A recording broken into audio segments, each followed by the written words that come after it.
If you're seeing the Microsoft Word error, bookmark not defined, don't worry. This is a very common Word issue, and in most cases, you can fix it in just a few minutes. In this video, I'll show you the fastest ways to remove the error, refresh broken links, and get your document working properly again. If this tutorial helps, please hit like and subscribe for more easy tech fixes.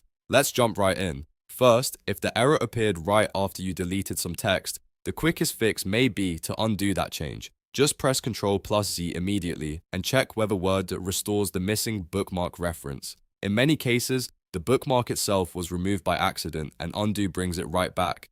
If undo does not solve it, the next step is to refresh the entire document. Click anywhere in the document, then press Ctrl+A to select everything. After that, press F9 to update all fields, links, and cross-references in the file. This is especially useful if the error is coming from a table of contents, cross-reference, or a field that Word needs to rebuild. Now, if the message is still showing, you can convert the broken reference into plain text. Select the error message or the field that is causing the issue, then press Ctrl+Shift+F9. This breaks the link and turns it into non-updating text, which removes the bookmark error.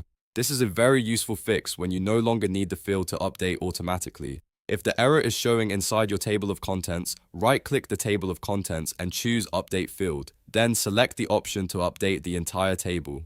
If the bookmark reference is still broken after that, you may need to manually remove the problematic reference from the document and rebuild that part of the TOC. Another thing to check is whether the bookmark name was changed or deleted. Word cross-references rely on bookmark names staying exactly the same. If a bookmark was removed, renamed, or the linked text was edited too heavily, Word can no longer find it. In that case, you may need to recreate the bookmark or replace the broken cross-reference with a fresh one.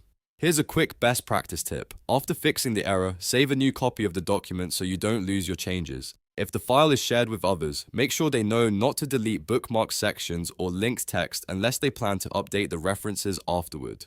So to recap, the main fixes are: undo recent deletions, select all and press F9 to refresh fields, use Ctrl+Shift+F9 to convert the error to plain text, and update the table of contents if that's where the issue appears. One of these methods usually clears the bookmark error fast. If this helped, please give the video a thumbs up and subscribe for more Microsoft Word tips, fixes, and productivity tutorials. Thanks for watching, and I'll see you in the next one.